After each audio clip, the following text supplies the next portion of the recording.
Hello friends, welcome to my channel education point. आज हम देखने वाले हैं बाल विकास एवं शिक्षा शास्त्र से संबंधित महत्वपूर्ण टॉप 25 एमसीक्यूज। अगर आप सभी सीजी टेट, सी टेट और आगामी शिक्षक भर्ती की तैयारी कर रहे हैं तो ये वीडियो आपके लिए काफ़ी हेल्पफुल होगी। तो वीडियो को लास्ट तक देखिएगा और ये वीडियो में लिए गए प्रश्न आपको आपके एग्जाम पॉइंट ऑफ व्यू से हेल्पफुल लगे तो प्लीज़ वीडियो को लाइक, शेयर और सब्सक्राइब करना मेरे इस चैनल को मत भूलिएगा। तो चलिए शुरू करते हैं। आज का हमारा पहला प्रश्न है, निम्नलिखित में से विभेदक मनोविज्ञान के क्षेत्र के संस्थापक कौन थे? तो मनोविज्ञान, विभेदक मनोविज्ञान के क्षेत्र के संस्थापक कौन थे ये पूछा है। Option A Galton, option B Hurlock, option C Woodworth या ऑप्शन डी रॉस। तो इसका सही आंसर हो जाएगा ऑप्शन ए गाल्टन। और गाल्टन ने वैयक्तिक भिन्नता, वैयक्तिक भिन्नता का सिद्धांत, वैयक्तिक भिन्नता का संप्रत्यय, है ना, वैयक्तिक भिन्नता का संप्रत्यय, वैयक्तिक विभिन्नता का संप्रत्यय भी दिया था। किन्होंने दिया था? तो गाल्टन ने दिया था, ये भी आप याद रखेंगे। नेक्स्ट क्वेश्चन, किलपैट्रिक निम्नलिखित में से किस शिक्षण पद्धति से संबंधित है? किलपैट्रिक, ऑप्शन ए खेल विधि, ऑप्शन बी मॉन्टेसरी विधि, ऑप्शन सी परियोजना विधि या ऑप्शन डी किंडरगार्टन विधि। तो किलपैट्रिक जो थे ये परियोजना विधि से संबंधित थे। परियोजना विधि को ही हम प्रोजेक्ट मेथड, है ना, प्रोजेक्ट मेथड के नाम से जानते हैं। नेक्स्ट क्वेश्चन, शिक्षण के कार्यों में शामिल नहीं है पूछा है, ध्यान देंगे। ऑप्शन ए मूल्यांकन कार्य, ऑप्शन बी उपचारात्मक कार्य, ऑप्शन सी नैदानिक कार्य या ऑप्शन डी जैविक कार्य।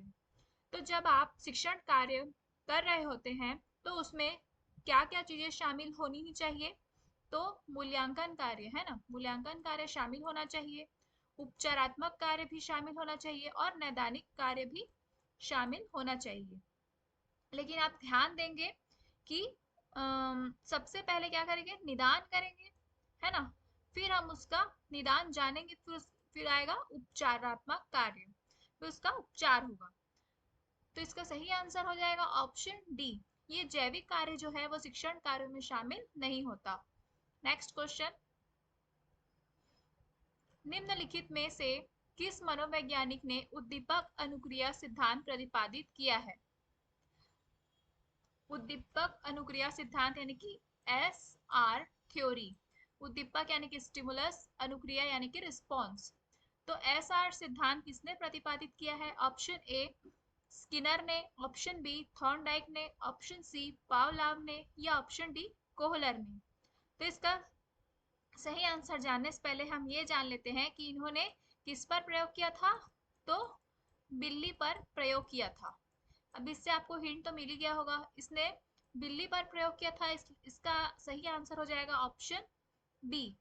थॉर्नडाइक जो थे इन्होंने बिल्ली पर प्रयोग किया था और इन्होंने उद्दीपक अनुक्रिया सिद्धांत का प्रतिपादन किया था। नेक्स्ट क्वेश्चन, बहुबुद्धि का सिद्धांत जिसमें 8 अलग अलग प्रकार की बुद्धि शामिल है किसके द्वारा प्रतिपादित किया गया है? बहुबुद्धि का जो सिद्धांत है इसमें 8 अलग अलग प्रकार की बुद्धि शामिल है ये बोला गया है। Option A Thorndike, option B Spearman, option C पियाजे या ऑप्शन डी हार्वर्ड गार्डनर। तो बहुबुद्धि का सिद्धांत जो है यानी इसे हम मल्टीपल इंटेलिजेंस कहते हैं, जिसमें 8 प्रकार की बुद्धि के बारे में इन्होंने बताया है।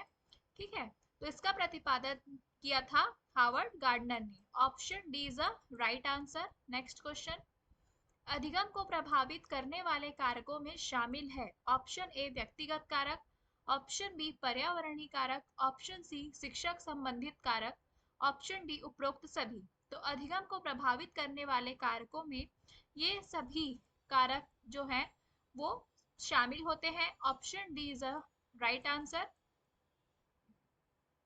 क्योंकि अधिगम को व्यक्तिगत कारक भी प्रभावित करते हैं, पर्यावरणीय कारक भी प्रभावित करते हैं और शिक्षक संबंधित कारक भी प्रभावित करते हैं। नेक्स्ट क्वेश्चन, निम्नलिखित में से कौन निर्देशात्मक उद्देश्यों के ब्लूम के वर्गीकरण के संज्ञानात्मक क्षेत्र से संबंधित है? यहाँ पर ब्लूम की बात की गई है, ब्लूम के वर्गीकरण की ना। तो ब्लूम के संज्ञानात्मक वर्गीकरण के 6 चरण होते हैं, ठीक है। ब्लूम के संज्ञानात्मक वर्गीकरण के कितने चरण हैं? तो 6 चरण होते हैं। कौन कौन से ये 6 चरण हैं, हम ये भी जान लेते हैं। पहला आ जाएगा ज्ञान, पहले चरण में आएगा सबसे पहले ज्ञान, फिर आ जाता है बोध, फिर आ जाएगा बोध, और तीसरे नंबर पे है प्रयोग। ये 6 चरण है ना। तीसरा चरण है प्रयोग, चौथा चरण है विश्लेषण, और पांचवा है संश्लेषण, और लास्ट है मूल्यांकन।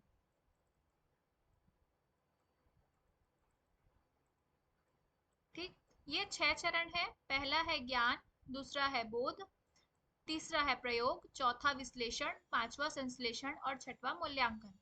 तो इसमें पूछा है कि निम्नलिखित में से कौन निर्देशात्मक उद्देश्यों के ब्लूम के वर्गीकरण के संज्ञानात्मक क्षेत्र से संबंधित है?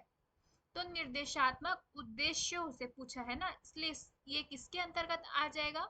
ये आ जाएगा हमारा विश्लेषण के अंतर्गत। Option D is a right answer. Next question, प्रयत्न और त्रुटि का सिद्धांत किसने प्रतिपादित किया? ऑप्शन ए गेस्टाल्ट ने, ऑप्शन बी पियाजे, option C Thorndike, option D Skinner. तो प्रयत्न और त्रुटि का सिद्धांत दिया था थॉर्नडाइक ने। Option C is a right answer. और जो ये थॉर्नडाइक है, ये व्यवहारवादी है। ये कैसे थे? तो व्यवहारवादी मनोवैज्ञानिक थे। और इन्हें हम शिक्षा मनोविज्ञान का जनक भी कहते हैं, ठीक है। शिक्षा मनोविज्ञान का जनक किसे कहते हैं? तो थॉर्नडाइक को कहते हैं। ये दोनों पॉइंट आप याद रखेंगे। नेक्स्ट क्वेश्चन, विकास की अवस्थाओं का सही क्रम क्या है? ऑप्शन ए शैशवावस्था, बाल्यावस्था, किशोरावस्था, प्रौढ़ावस्था, ऑप्शन बी प्रौढ़ावस्था, किशोरावस्था, बाल्यावस्था, शैशवावस्था, ऑप्शन सी शैशवावस्था, किशोरावस्था, बाल्यावस्था, प्रौढ़ावस्था, या फिर ऑप्शन डी बाल्यावस्था, किशोरावस्था, शैशवावस्था और प्रौढ़ावस्था। तो विकास की अवस्थाओं का सही क्रम क्या हो जाएगा? तो सबसे पहले क्या आएगा? शैशवावस्था आती है ना, प्रौढ़ावस्था नहीं आती, इसलिए बी तो नहीं होगा, और बाल्यावस्था भी नहीं होगा। तो शैशवावस्था जो है ये पहले नंबर पे आती है, ये दोनों में है। तो ए और सी में से पहला कोई एक आंसर है। शैशवावस्था के बाद कौन सी अवस्था आती है? तो बाल्यावस्था आती है ना। ये है पहली अवस्था, ये दूसरी अवस्था, ये तीसरी अवस्था और ये चौथी अवस्था। तो option A is a right answer. Next question, मानसिक विकास को प्रभावित करने वाले कारक नहीं है पूछा है, ध्यान देंगे। ऑप्शन ए परिवार का वातावरण, ऑप्शन बी धार्मिक वातावरण, ऑप्शन सी परिवार के सामाजिक स्थिति, ऑप्शन डी परिवार की आर्थिक स्थिति। यह एमपी क्वेश्चन है, कई बार इसे टेट परीक्षाओं में पूछा जा चुका है। तो मानसिक विकास को प्रभावित करने वाला कारक जो होता है वो कौन सा नहीं है पूछा है, तो धार्मिक वातावरण जो है वो मानसिक विकास को प्रभावित नहीं करता। बाकी परिवार का वातावरण करता है ना। परिवार की सामाजिक स्थिति कैसा है, सामाजिक स्थिति परिवार का ये भी प्रभावित करेगा, और परिवार की आर्थिक स्थिति तो सबसे ज्यादा प्रभावित करती है ना। इसलिए इसका सही आंसर हो जाएगा ऑप्शन बी धार्मिक वातावरण।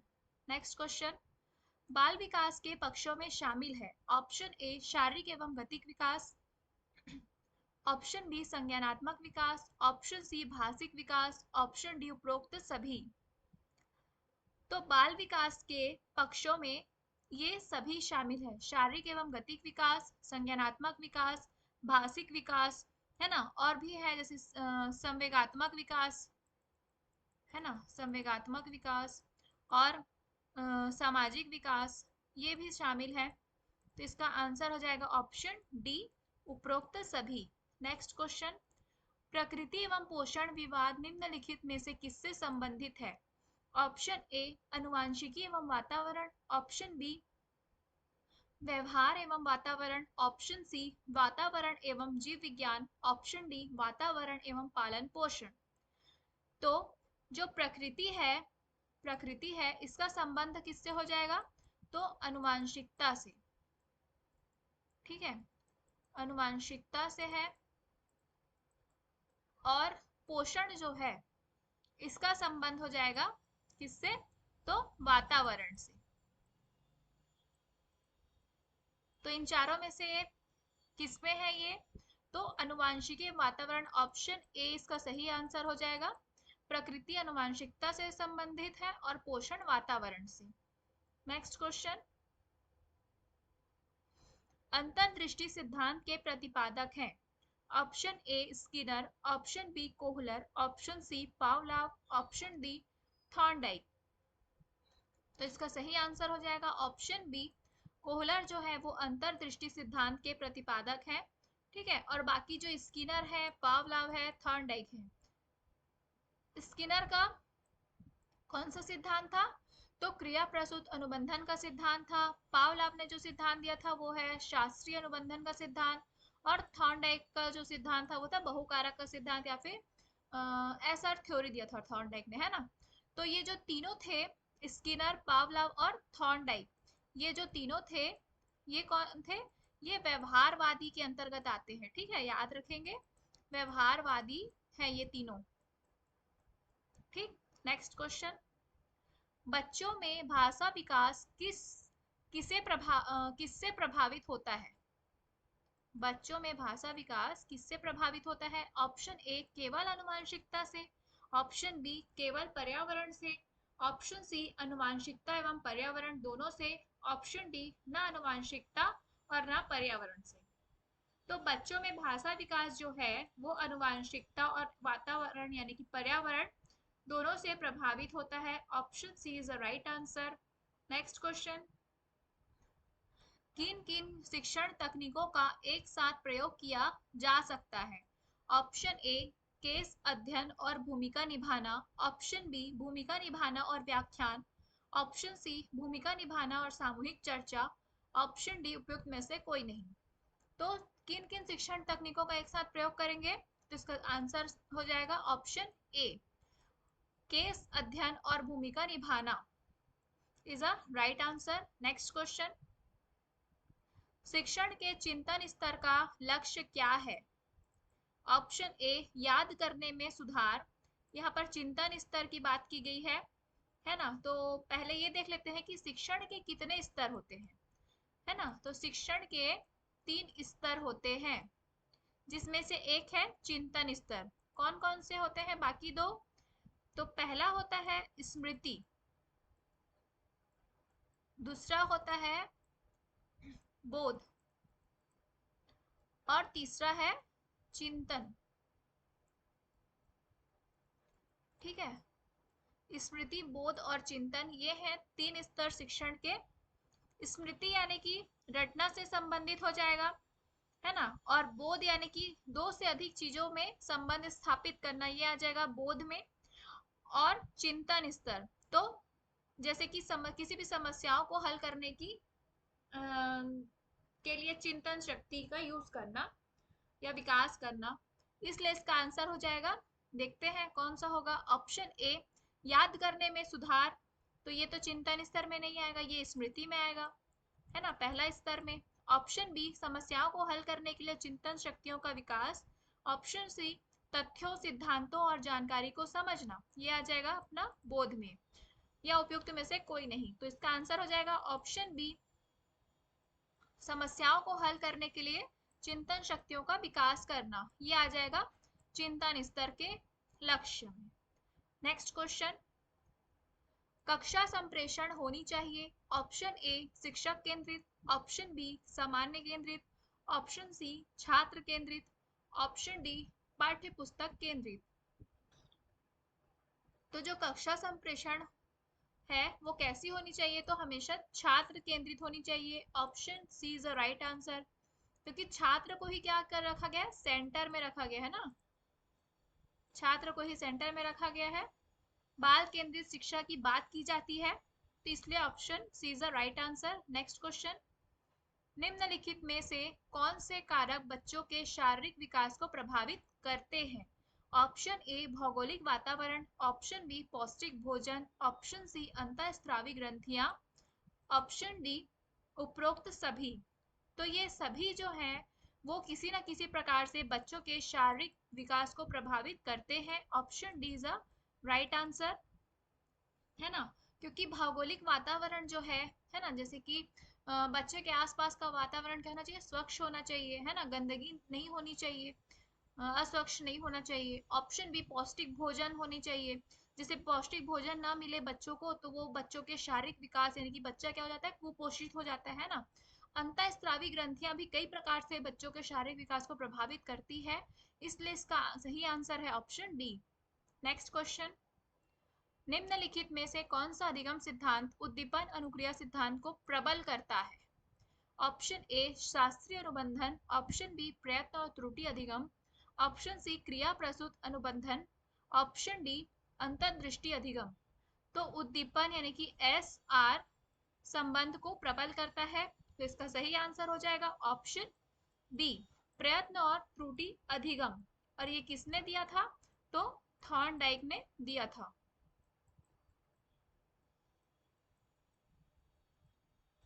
थॉर्नडाइक ने दिया था।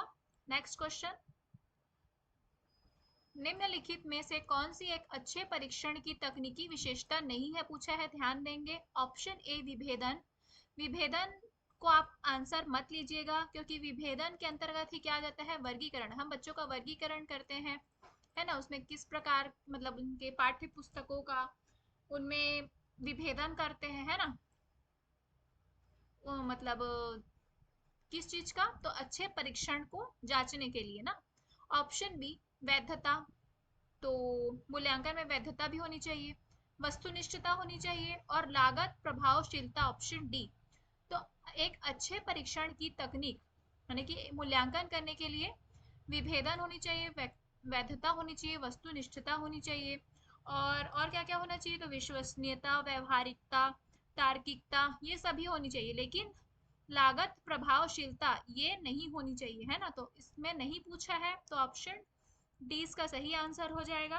क्योंकि कितना लागत आया है या कितना लागत लगा है आपका, है ना, उसकी प्रभावशीलता दर्शाना ये नहीं होना चाहिए, तो ऑप्शन डी इसका सही आंसर है। नेक्स्ट क्वेश्चन, पियाजे के अनुसार संवेदी प्रेरक विकास अवस्था में शिशु, ऑप्शन ए इंद्रियों का प्रयोग नहीं कर सकते हैं, ऑप्शन बी गत्यात्मक कौशलों का उपयोग नहीं कर सकते हैं, ऑप्शन सी प्रतीकात्मक नहीं हो सकते हैं, या ऑप्शन डी सजगता प्रदर्शित नहीं कर सकते हैं।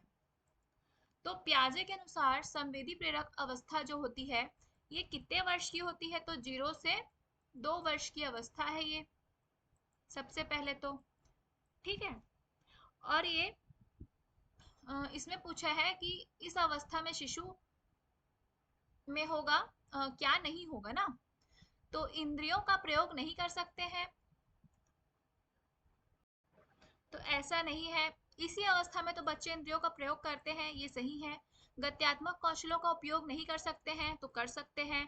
सजगता प्रदर्शित नहीं कर सकते हैं, तो कर सकते हैं ना, लेकिन प्रतीकात्मक नहीं हो सकते हैं, ये इसका सही आंसर हो जाएगा ऑप्शन सी।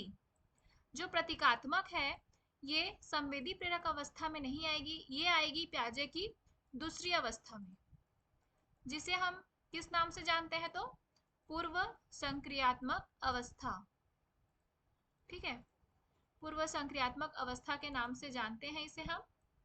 तो ये प्रतीकात्मक जो है, सिंबॉलिक जो है, वो आ जाएगा सेकेंड अवस्था में। नेक्स्ट क्वेश्चन, अल्बर्ट बंडूरा द्वारा प्रस्तावित अधिगम का सिद्धांत है। Friends, in 30 MCQ, in 25 MCQs में आपके कितने आंसर सही हो रहे हैं मुझे कमेंट बॉक्स में ज़रूर कमेंट करके बताइएगा। और ये वीडियो आपको आपके एग्जाम पॉइंट ऑफ व्यू से हेल्पफुल लग रही हो तो वीडियो को लाइक शेयर ज़रूर कीजिएगा अपने दोस्तों के साथ और एजुकेशनल ग्रुप में। तो चलिए देखते हैं नेक्स्ट क्वेश्चन। अल्बर्ट बेंडूरा द्वारा प्रस्तावित अधिगम का सिद्धांत है। यहाँ पर आया है अल्बर्ट बेंडूरा। तो ऑप्शन ए शास्त्रीय अनुबंधन सिद्धांत, ऑप्शन बी अंतर्दृष्टि अधिगम, ऑप्शन सी संज्ञानात्मक सिद्धांत, ऑप्शन डी सामाजिक अधिगम सिद्धांत। तो अल्बर्ट बेंडूरा द्वारा प्रस्तावित अधिगम का सिद्धांत हो जाएगा ऑप्शन बी, सामाजिक अधिगम का सिद्धांत दिया था अल्बर्ट बेंडूरा ने। और बाकी ये तीनों सिद्धांत किसके थे ये भी जान लीजिए आप। तो शास्त्रीय अनुबंधन का सिद्धांत दिया था पावलाव ने। किसने दिया था? पावलाव ने दिया था। अंतर्दृष्टि अधिगम का सिद्धांत दिया था कोहलर ने।